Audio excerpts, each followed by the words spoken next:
கர்த்தருடைய பரிசுத்த நாமத்துக்கு ஸ்தோத்திரம். இந்த சங்கீதத்திலே 74ஆம் சங்கீதத்திலே நாம் தியானிக்க போகிற வசனம் என்னவென்றால் 3ஆம் வசனத்தை நாம் வாசிப்போம்.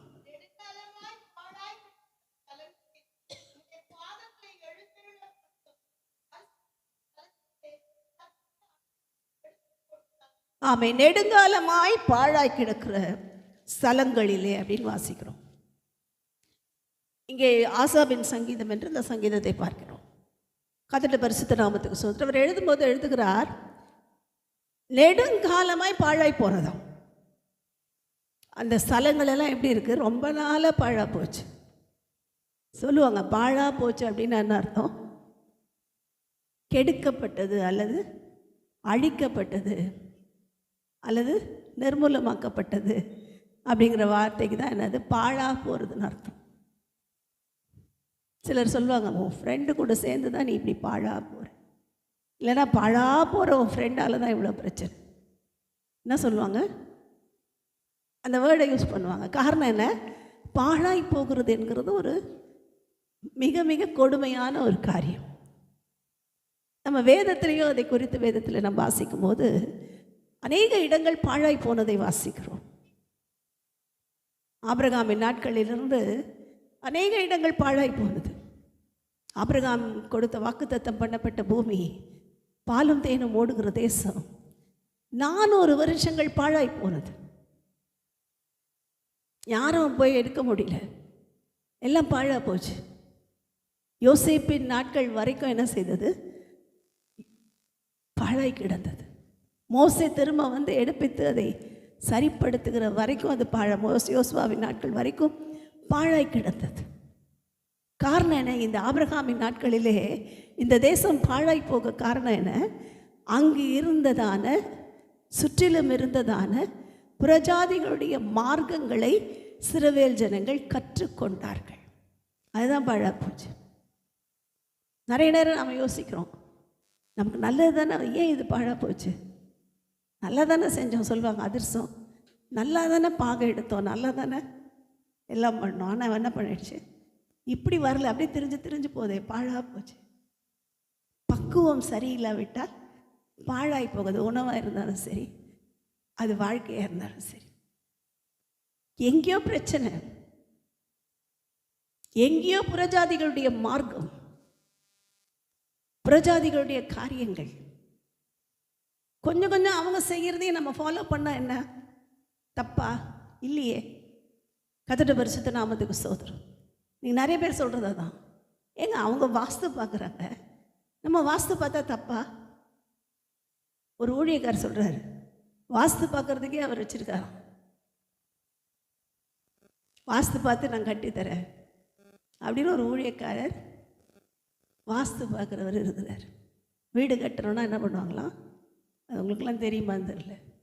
இந்த பக்கம்தான் வாசல் இருக்கணும், இந்த பக்கம்தான் ஜன்னல் இருக்கணும், இங்கே தான் கிச்சன் இருக்கணும், அங்கே தான் ஹால் இருக்கணும், இல்லைன்னா குடும்பம் அழிஞ்சு போயிடும்னு சொல்லி, பாழா போயிடும்னு சொல்லி என்ன செய்கிறார்கள்?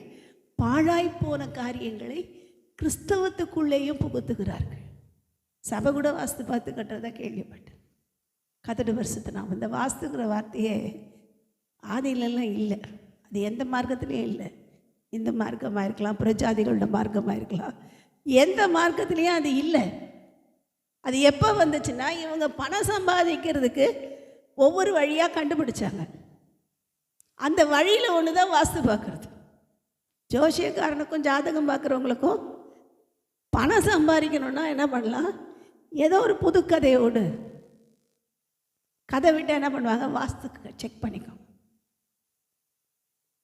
நல்லா கட்டின வீட்டை இடித்து கட்டுவாங்க.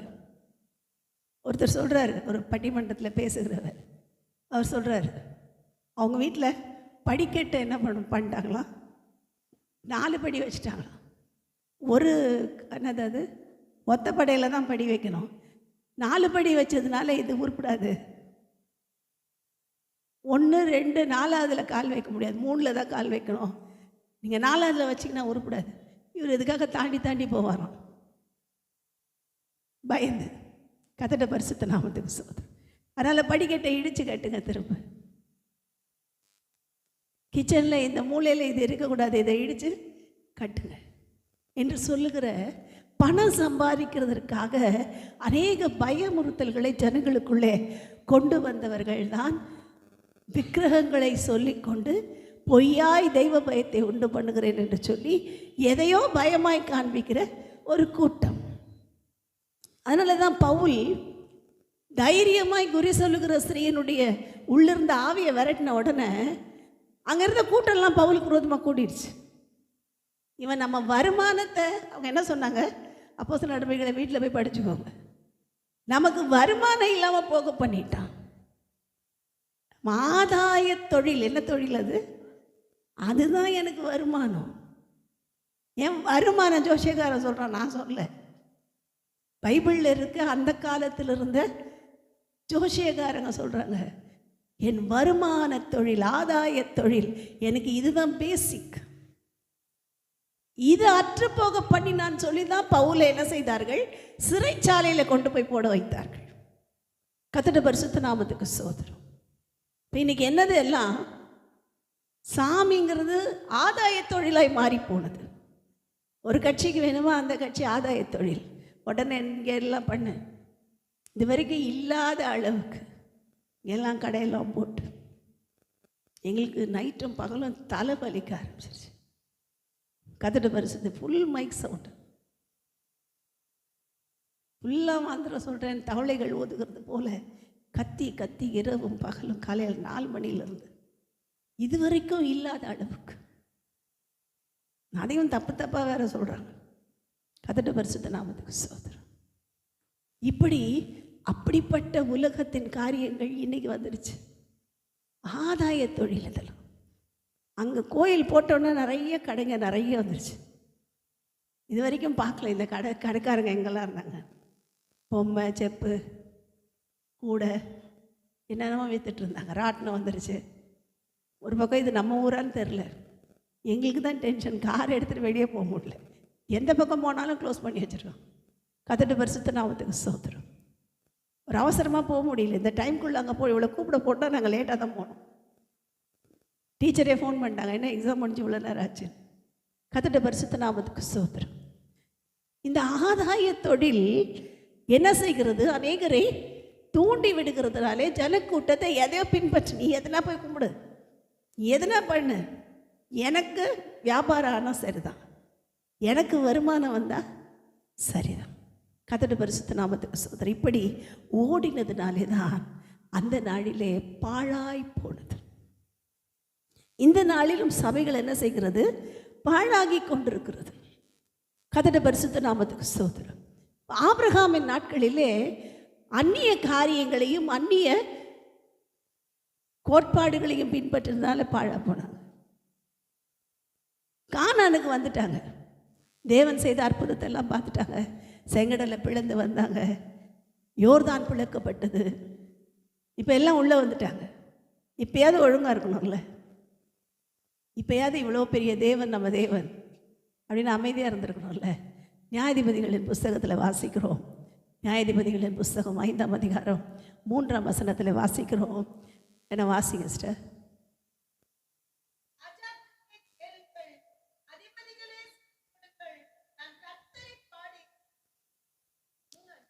5:3 சிஸ்டர். 5ஆம் அதிகாரம் 3ஆம் வசனம்.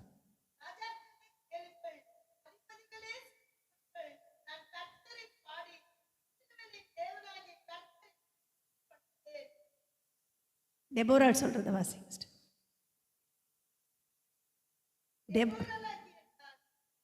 அதான் சிஸ்டர்.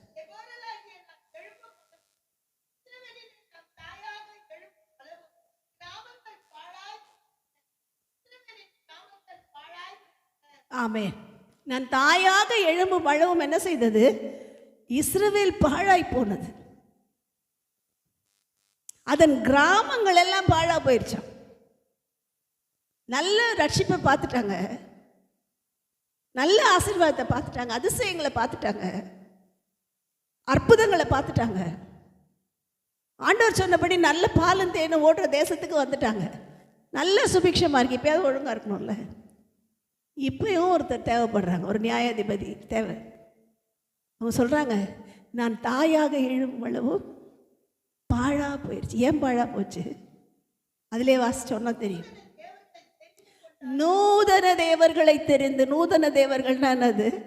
நூதனம் என்றால் புதுசு புதுசா வர்றது, புது புது தெய்வம்.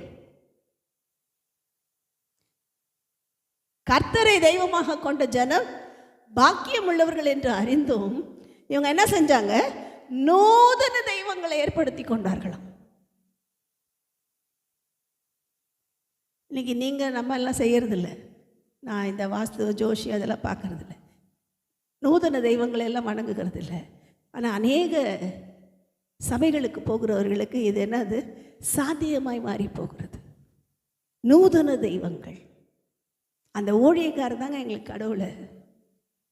அவர் வந்து கை வச்சாதான் எங்களுக்கு ஆசீர்வாதம். இது யார்? இது நூதன தெய்வம். அவர் வந்தாதாங்க, அவர் வந்து எங்கள் வீட்டு வாசப்படி வச்சா போதும், நல்லாயிடும். இயேசு வர வேண்டாம்.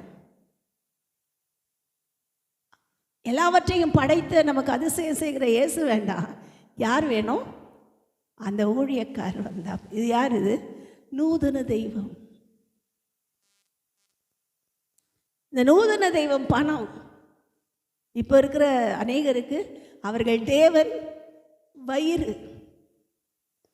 நான் சொல்லலை, ரோமர் எழுதின 13ஆம் அதிகாரத்தில் அப்போஸ்தலனாகிய பவுல் சொல்லுகிறார், அவர்களுடைய தேவன் என்ன? யாரும் வயிறு. நல்ல சாப்பாடு போட்டால் போதும், அவங்க தேவனே வயிறு. நல்லா சாப்பிடணும், நல்லா சாப்பிடணும், நல்லா சாப்பிடணும். தேவன் வயிறு. கர்த்தருடைய பரிசுத்தனை. இது ஒரு நூதன தெய்வம். இது எப்படி நூதன தெய்வம்? எங்க சாப்பாடு கொடுத்தாலும் போவாங்க, எங்க கொடுத்தாலும் போவாங்க, எல்லா கோயிலுக்கும் போவாங்க. கர்த்தருடைய பரிசுத்த நாமத்துக்கு ஸ்தோத்திரம். எதை செஞ்சாலும் போவாங்க. காரணம் என்ன? அவர்கள் தெய்வம் வயிறு என்று வாசிக்கிறோம். கர்த்தருடைய பரிசுத்த நாமத்துக்கு ஸ்தோத்திரம். இன்றைக்கு நாம ரொம்ப ஜாக்கிரதையா இருக்கணும். ஆண்டவர் சொல்லுகிறார், நீ போஜன பிரியனா இருந்தால் தொண்டையில் கத்திய வை, சாப்பிடாது. நிறைய போஜனத்து மேலே ஆசை வந்து அதை சாப்பிடாதீங்க. இதை சாப்பிட்டு தான் ஆகணும், சாப்பிட்டு தான் அவசியம் இருக்கு, அப்படி வந்ததுன்னா சாப்பிடாதீங்க. தொண்டையில் கத்திய வைங்க. கர்த்தருடைய பரிசுத்த நாமத்துக்கு ஸ்தோத்திரம். அதில் ஒரு வெறுப்பு அல்லது அது சும்மா ரிலாக்ஸ்டாக ஆகிற வரைக்கும் அதை திரும்பி கூட பார்க்காதீங்க. கர்த்தருடைய பரிசுத்த நாமத்துக்கு ஸ்தோத்திரம். இப்போ என்ன நடக்கிறது? இவர்கள் நூதன தெய்வங்கள். ஒன்று எனக்கு அற்புதம் செய்கிற ஊழியக்காரன் தெய்வம், இல்லைன்னா நான் போகிற சபை தாங்க எனக்கு தெய்வம். அதுதான் தாய் சபை. என்ன சபை? தாய் சபை. அந்த தாய் சபை தான் எனக்கு தெய்வம். நான் எங்கேயோ போக மாட்டேன். இது ஒரு நூதன தெய்வம். வயிறு ஒரு நூதன தெய்வம். பணம் ஒரு நூதன தெய்வம். புகழ் ஒரு நூதன. இந்த நூதன தெய்வங்களை எல்லாம் உண்டு பண்ணதுனால இஸ்ரவேலின் கிராமங்கள் பாழாய் போனது. கர்த்தருடைய பரிசுத்த நாமத்துக்கு ஸ்தோத்திரம். டெபோராளாகிய நான் எழும்பும் அழவும், தாயாக எழும்பும் அழவும். இன்றைக்கு வேதத்தில் அதுதான் பார்க்குறோம். இன்றைக்கி தாய் போல இருக்கிற ஊழியக்காரங்களை எழும்புற வரைக்கும் சபைகள் பாழாய் கிடக்கிறது. அநேக சபைகள் பேர் தான் சபை, பேர் தான் பெத்த பேர், தாக நீலு லேது. கர்த்தருடைய பரிசுத்த நாமத்துக்கு ஸ்தோத்திரம். எதுவும் கிடையாது. பேர் என்னமோ அது இது. நம்ம ஆரோன் போட்ட மாதிரி கர்த்தருக்கு பண்டிகை, கர்த்தருக்கு திருவிழா, திருவிழா பெருவிழா எல்லா விழாவும் போட்டு, ஆனால் தாக நீலு லேது. இயேசுவை சொல்கிறது இல்லை, ஏதோ ஒரு நூதன தெய்வத்தை புகுத்துகிற ஆட்கள் இருக்கிறார்கள். இந்த நூதன தெய்வத்தில் இன்னொன்று என்ன தெரியுமா? துதி. துதிக்கிறது தப்பு இல்லை, ஜெபிக்கிறது தப்பு இல்லை. ஆனால் துதிக்கிறேன்னு சொல்லி பாட்டை பாடி பாடி பாடி பாடி பாடி ஜனங்களை வெறும் பாட்டு, ஃபுல் பாட்டு, மாடல் மாடலாக பாட்டு, குதிச்சு குதிச்சு பாட்டு, டான்ஸ் ஆடி பாட்டு, கைத்தட்டி கைத்தட்டி பாட்டு, வெறும் பாட்டு, ஆராதனை இல்லை. தேவனோடு பேசுகிற அனுபவம் இல்லை, ஜெபம் இல்லை, துதிச்சா போதும். இது கூட ஒரு நூதன தெய்வம் தான். கர்த்தருடைய பரிசுத்த நாமத்துக்கு ஸ்தோத்திரம். துதிக்க வேண்டும். வேதம் சொல்லுகிறது நம்ம துதிக்கிறதும் ஜெபிக்கிறதும் பேலன்ஸ்டாக இருக்கும்.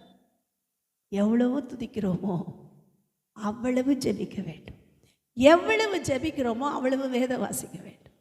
எல்லாம் பேலன்ஸ்டாக இருக்கணும். வெறும் துதி, வெறும் பைபிள் வெறும் வாசிக்கிறது.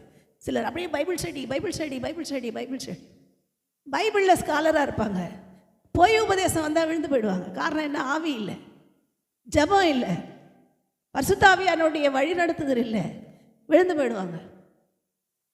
நல்ல பைபிள் வாசிக்கணும், அதே நேரத்தில் நல்லாவும் ஜெபிக்கணும், நல்லாவும் ஜெபிக்கணும், ஜெபத்தில் துதியும் இருக்கணும், எல்லாம் பேலன்ஸ்டாக இருக்கணும். இல்லைன்னா அது ஒரு நூதன தெய்வமாக நம்மளை தப்பான வழியில் நடத்திடும். ஏனென்றால் கொஞ்சம் புளித்தமா எல்லாத்தையும் புளிக்க வச்சிடும். நம்முடைய ஆவிக்குரிய வாழ்க்கை என்ன செய்யும்? பாழாய் போக பண்ணும். கர்த்தருடைய பரிசுத்த நாமத்துக்கு ஸ்தோத்திரம். அது மாத்திரமல்ல, அடுத்து நான் நிறைய இடத்துல பாழா போச்சு, அதெல்லாம் சொல்ல போகிறதில்ல. அடுத்து பார்த்திங்கன்னா மல்கியா தீர்க்க தரிசன புஸ்தகத்தில் நான் வாசிக்கிறோம், எப்படி மோசேயின் நாட்கள் வரைக்கும், ஆபிரகாம் நாட்கள்லேருந்து மோசேயின் நாட்கள் வரைக்கும் 400 வருஷங்கள் இஸ்ரவேல் பாழாய் கிடந்ததோ, அப்படியே மல்கியா தீர்க்க தரிசனத்தின் முடிவிலிருந்து மத்தேயு எழுதின சுவிசேஷம் எழுதப்படுகிற நாட்கள் வரைக்கும் தீர்க்க தரிசனம் இல்லை, தீர்க்கதரிசிகள் இல்லை, பரிசுத்த ஆவியானவர் இல்லை, பாழாய் கிடந்தது இந்த பூமி. அதனால தான் அவர் தீர்க்க தரிசனமாக எழுதுகிறார். மல்கியா தீர்க்க தரிசன புஸ்தகம் 4ஆம் அதிகாரம் 1 வசனத்தில் வாசிக்கிறோம்,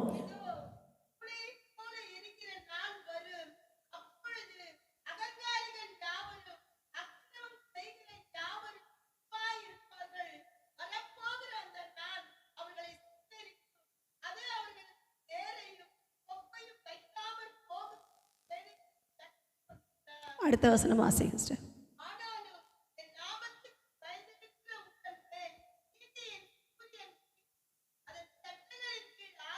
ஆமா, என் நாமத்துக்கு பயந்திருக்கிற உங்கள் மேல் நீதியின் சூரியன் உதிக்கும், அதன் செட்டைகளின் கீழ் ஆரோக்கியம் இருக்கும். தேவன் இதை செய்கிற நாளிலே துன்மார்க்கர் உங்கள் காலின் கீழ் சாம்பல் ஆவார்கள். இஸ்ரவேலருக்கு கொடுக்கப்பட்ட வாக்குத்தத்தம் 400 வருஷம் துன்மார்க்கருடைய ஆட்டங்கள்.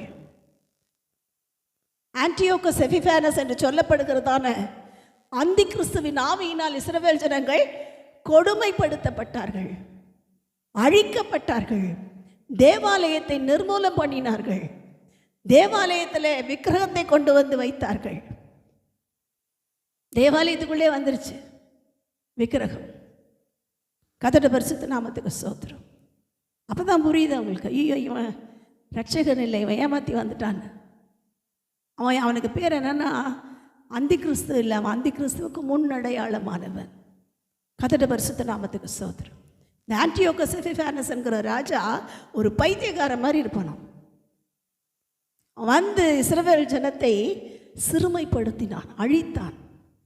அதில் ஒரு கூட்டம் மக்காபியர்கள் என்று சொல்லி அவர்கள் அவனுக்கு எதிர்த்து நின்றார்கள்.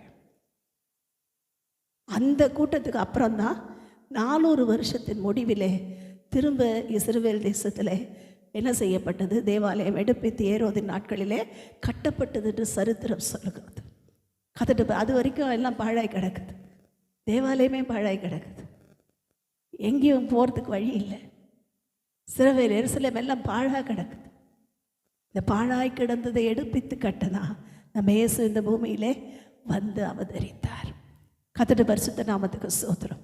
இப்போ இது ஏன் உங்களுக்கு நடந்ததுன்னா, இந்த பாழாய் போகிற காரியம் அவர்கள் தேவனையே மறந்துட்டாங்க. முதல்ல புறஜாதிகளோட வழியை பின்பற்றினாங்க, அதனால் பாழா போச்சு. ரெண்டாவது அவர்களுடைய நூதன தெய்வங்களை தெரிந்து கொண்டார்கள், அதனால் பாழா போச்சு. இப்போ என்ன பண்ணிட்டாங்க? தேவனையே மறந்துட்டாங்க, தேவன் ஒருத்தர் இருக்கிறதையே மறந்துட்டாங்க. அதனாலே அநேக வருஷங்கள், இதுவும் 400 வருஷம், அதுவும் 400 வருஷம் பாழாய் கிடந்தது. கர்த்தருடைய பரிசுத்த நாமத்துக்கு ஸ்தோத்திரம். இயேசு வந்து இதை எடுப்பித்து கட்டினார். இன்னும் கட்டுற வேலையை நமக்கு கொடுத்துருக்காரு. அதுதான் இந்த சங்கீதத்தில் வாசிக்கிறோம். பாழாய் போனதை எடுப்பித்து கட்டுகிறதற்கு தான் தேவன் நம்மை தெரிந்து கொண்டார். பாழாய் போனதை நான் எப்படி எடுப்பித்து கட்ட முடியும்? பாழா போச்சுன்னா என்ன அர்த்தம்?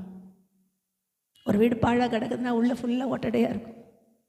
உள்ளே ஃபுல்லாக இருக்கிற எல்லா கோட்டான் கொஞ்சுகள் ஆந்தை எல்லாம் இருக்கும்.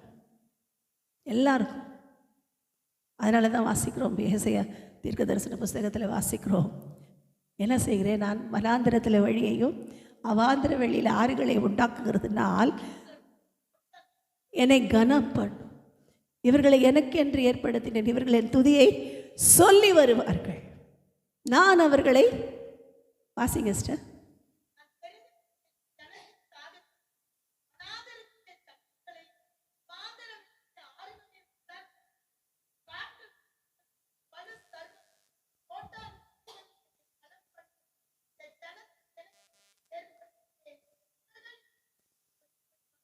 ஆமேன். இப்போ பாழா கிடந்ததை சரிப்படுத்துறதுக்கு தான் தண்ணி அனுப்புறார். வனாந்திரத்தில் வழியை ஆயத்தப்படுத்திட்டார். இந்த பாழானது இங்கே தான் இருக்குன்னு முதல்ல வழி வேணும். வழி ஆயத்தப்படுத்தினார். அவாந்திர வெளியில் ஆறுகளை உண்டாக்கினார். இதனால என்ன பண்ணுச்சுன்னா கோட்டான் கொஞ்சம் எல்லாம் தேவனை கனப்படுத்துச்சோம். இதோ நான் புதிய காரியத்தை செய்கிறேன், அதை அறியீர்கள், அது இப்பொழுதே தோன்றும். கர்த்தருடைய பரிசுத்த நாமத்துக்கு ஸ்தோத்திரம். அந்த இப்பொழுதே தோன்றுகிற ஒரு காலத்துக்கு தான் நாம் வந்திருக்கிறோம். பாழாய் கிடந்ததை என்ன செய்ய வேண்டும்? எடுப்பித்து கட்ட வேண்டும். நமக்குள்ளே எங்கெல்லாம் பாழாக இருக்குது, ஒட்டடை எங்கே இருக்குது, கோட்டான் கொஞ்சம் எங்கே இருக்குது, ஆந்தை எங்கே இருக்குது, தேவனற்ற காரியங்கள் எங்கன்னா ஒட்டிக்கிட்டு இருக்கும். ஃபுல்லாகவே இருக்காது, எங்கன்னா ஒட்டிக்கிட்டு இருக்கும். இது எல்லாத்தையும் எடுத்து ஆண்டவரே இந்த நாளில் நான் சுட்டெரிக்கிறேன், இதெல்லாவற்றையும் என்னை விட்டு நீக்கி போடு, என்னை சுத்திகரிக்கிறேன் என்று ஒப்பு கொடுக்கும்போது பாழாய் கிடந்த இந்த இடத்துல, இதே இருதயத்தில் பாழாய் கிடந்த இதே தேவனோட வீட்டில் என்ன செய்யும்? ஆறுகளும் வழிகளும் உண்டாகும். கர்த்தருடைய பரிசுத்த நாமத்துக்கு ஸ்தோத்திரம். நாம் எடுப்பித்து கட்டுகிறதற்கான வழி உண்டாகும். எடுப்பித்து கட்டுறது ரொம்ப ரொம்ப கஷ்டமான ஒரு காரியம். அன்றைக்கு எடுப்பித்து கட்டினார்கள். ஏரோது ராஜா கட்டினான். என்ன தான் கட்டினாலும் கட்ட முடியல. ஆண்டவர் சொல்லி தேவாலயத்தை இடித்து போடுங்க, 3 நாளைக்குள்ளே எழுப்ப வேண்டார். அப்போ தான் சொன்னார், இது தேவாலயம் இல்லைப்பா, என் சரீரம் தான் தேவாலயம், உங்கள் சரீரம் தான் தேவாலயம். அது இடிஞ்சிட்டு போட்டோம். நான் என்ன செய்ய போகிறேன்? உங்கள் ஒவ்வொருத்தரையும் தேவாலயமாய் மாற்றப் போகிறேன். வெறும் பில்டிங் தான் அழிக்க முடியும், உங்களை அழிக்க முடியாது. நாம் தேவனுடைய ஆலயங்களாய் பிரகாசிக்கும் போது கோட்டான் குஞ்சுகள் கனம் பண்ணும். கர்த்தர் புதிய காரியத்தை செய்வார். கர்த்தர் சொன்ன இந்த வாக்குத்தத்தத்தின்படி பாழாய் கிடக்கிறதெல்லாம் தானாய் கட்டப்படும். ஒன்றுமே இல்லாதெல்லாம் தானாய் என்ன செய்யும்? விருத்தியாகும். நம்ம எதிர்பார்க்கவே முடியாது, அந்த அளவுக்கு விருத்தி அடைய செய்வார். நான் தேவாலயமாக இருக்கணும். இந்த நாளில் நம்ம ஒப்பு கொடுப்போம். ஆண்டவரே, என்னோடு பேசியிருக்கிறீங்கப்பா. இந்த வசனத்தில் ஒரே ஒரு காரியம், பாழாய் கிடக்கிறத தான் பார்த்தோம். இதில் எந்த காரியமும் எங்களுக்கு வந்துடக்கூடாது. எங்களை நான் புதுப்பித்து கொள்ள, எடுப்பித்து கட்ட எங்களுக்கு உதவி செய்யும் என்று சொல்லி ஜெபிப்போம். கர்த்தர் நம்மை ஆசீர்வதிப்பாராக. ஆமென்.